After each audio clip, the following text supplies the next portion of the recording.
Dear ladies and gentlemen, today we're going to talk a little bit about the Ukrainian war. Or to be more specific, I would like to think about a possible answer or possible answers to one very important question.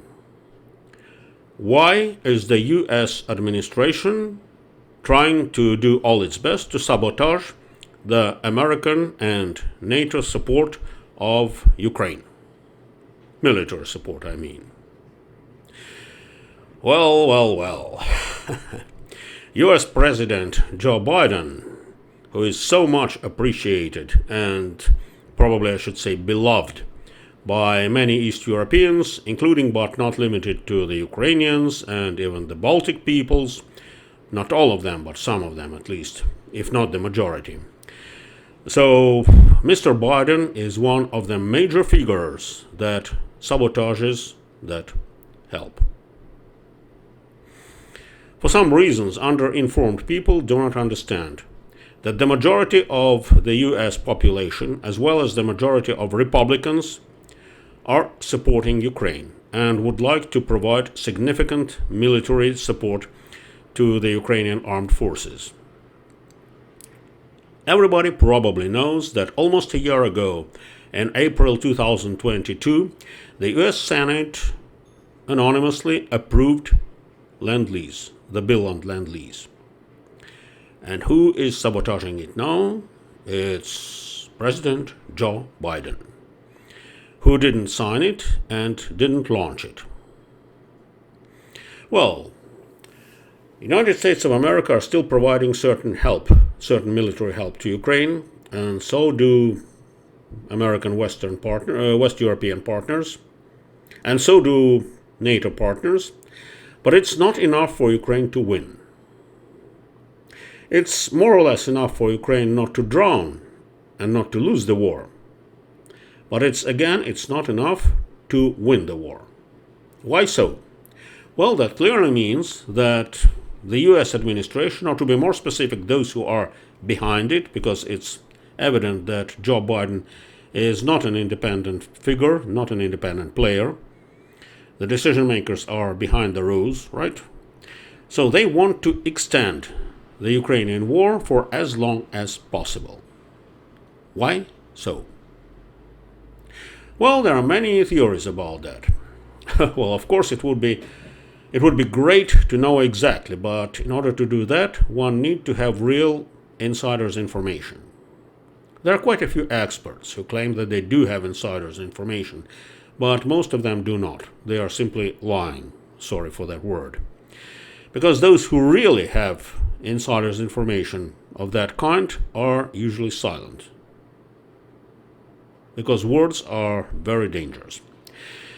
Those who claim that they have insiders' information are usually pulling your leg. So we can only guess. But, using Sherlock Holmes' deductive method and putting two and two together, we could come to more or less realistic conclusions. There is an opinion that US administration would like Putin's Russia to absorb Ukraine. I believe it's not the case, at least nowadays. Maybe those who are making decisions were considering that just during the first hours of the Russian invasion, when Biden offered asylum to Ukrainian President Zelensky. But as soon as they found out that Ukrainians were not going to surrender and were going to fight to the last drop of their blood, as they call it, the attitude changed. And Ukraine started getting support. But again, let me repeat, the support that is not enough to win the war, but enough to extend it. So the goal is to extend the Russian-Ukrainian war. So why the US administration, or those behind it, are willing to extend the war?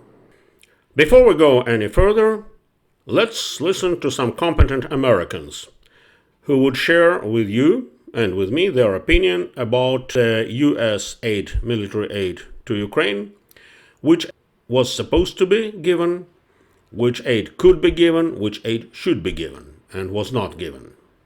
By the way, I should mention that the below video excerpts are courtesy Serge Lubarsky. an American blogger and businessman of Ukrainian descent who actually put them together. And I'm sharing them with you.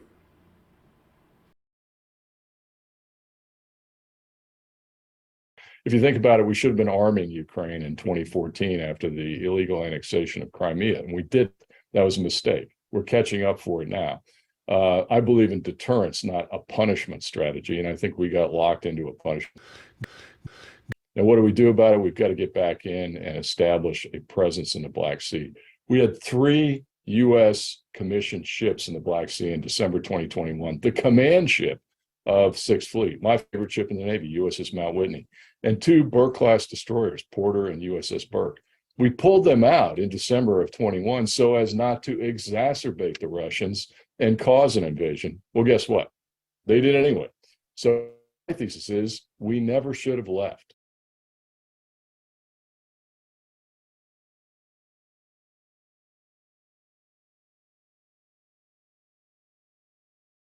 The incremental approach of the administration and of our other allies is obviously too slow. We're in it for as long as it takes without saying what it is. And so until the administration can articulate what our strategic objective is, then we will forever be wrestling around with, M1 tanks or F-16s or ATACMs, and focusing on systems instead of capabilities that lead to victory.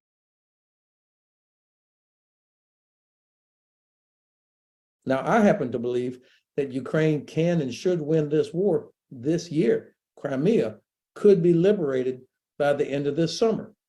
If, and this is a gigantic if we, the West, led by the United States, Germany, France, and UK, decided that we wanted Ukraine to win this year. I mean, we're the only ones holding it up, not the Russians.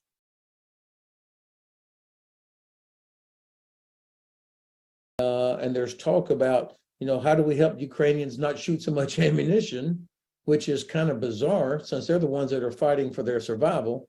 And instead, I haven't seen too many checks being written to actually increase production. There's lots of talk about the need for our defense industry to be able to do more so that they can actually, with a contract, expand their, get more employees so that they can go more shifts, and also so that those companies can pay their suppliers. We don't have the right sense of urgency, I would say. The fact is, they're not going to use a strategic weapon against the United States. That's what those are designed for. As you know, President Biden flatly says that President Zelensky, quote, and I'm quoting the president right now, doesn't need F-16s now. So I wonder how you respond to President Biden. I would like to think that he's speaking to an audience of one in Moscow and that there's already activity. But I think that it's saying that he blanketly, that he and the Ukrainians don't need F-16s now. Well, again, I would say they're dying now. The infrastructure is collapsing now. So I don't understand. I don't have a logic processing about that. So why the US administration or those behind it are willing to extend the war? First and foremost, let's mention one myth. According to that myth, the US administration is panically afraid of Russia's nuclear weapons. Not the case. Believe me, not the case.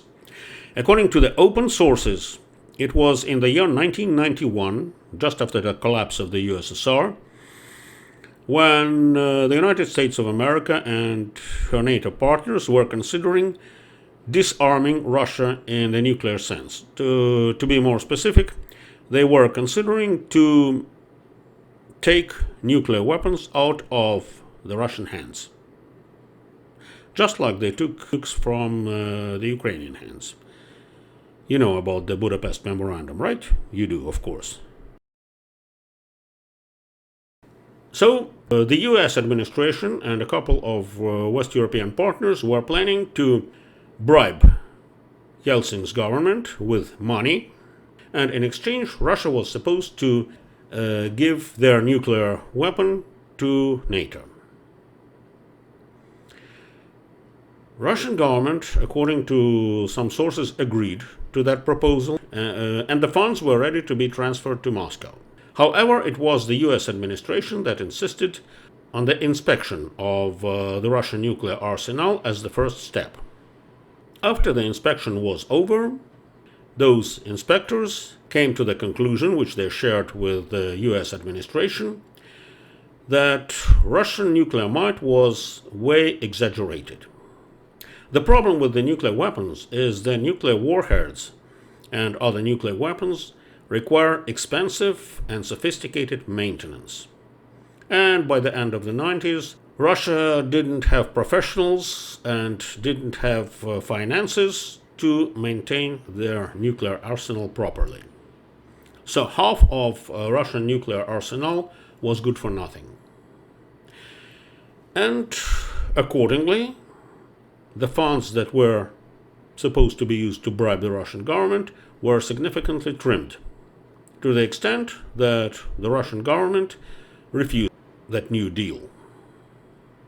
However, the US administration and the administration of major European powers were not upset with that, because they knew absolutely clearly that Russian nuclear potential was going to diminish and diminish and diminish. And as of today, those who know about nuclear weapons way more than my humble self share an opinion that within the next 10 years, Russia will definitely not have any nuclear weapons that could be used effectively.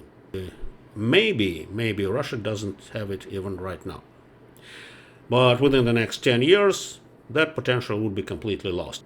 And you probably also know that Putin was personally warned that even if he attempts to use nukes against Ukraine, the reaction would be really, really terrible for the Russian government, Putin personally, and the Russian Federation, or the so-called Russian Federation. So this is definitely not one of the reasons why the US administration would like to extend the war. So what could be another reason? Here I would probably agree with the theory that has been vocalized by Serge Lubarsky, whom I've already mentioned above, who insists that the US administration and Joe Biden personally are acting in the interests of China, the so-called People's Republic of China. Surprise, surprise. Well, if you Google Joe Biden, US administration, China, you will be surprised. There are tons and tons of open sources, mainly US mainstream media, that for years and years have been writing and sharing with you the information about the Chinese ties of Joe Biden's family. You do it yourself. I'm not going to go into the details. And again, if this is an axiom, it's self-explanatory that it's not surprise that it's in the best interests of communist China to extend the war between Russia and Ukraine. Why are the Chinese interested in that? Why could they be interested in that? That's very simple. This war is weakening Russia. Militarily, economically, you name it. And as of today, communist China is deeply interested in weakened Russia, so that China could take over northern Manchuria, which in Russia is known as the Russian Far East. Southern Manchuria is part of China already. And that's self-explanatory and no surprise. Up until the end of the 19th century, the so-called Russian Far East belonged to the Manchu Empire, which included China, Tibet, Mongolia, Tuva, and China had to cede those territories to the Russian Empire. Since then, and until today, the government of China never made a secret that they would like to take that territory back. Also, the government of China is seriously interested in taking over Siberia economically and maybe politically. And if today the so-called Russian government can resist that, it won't be able to do that within a few years. Generally speaking, the Russian-Ukrainian war put the last nails into the Russian coffin. And the government of China knows that pretty well. So it's in their best interest to extend that war. And also it's in their best interest to keep Putin's regime at power.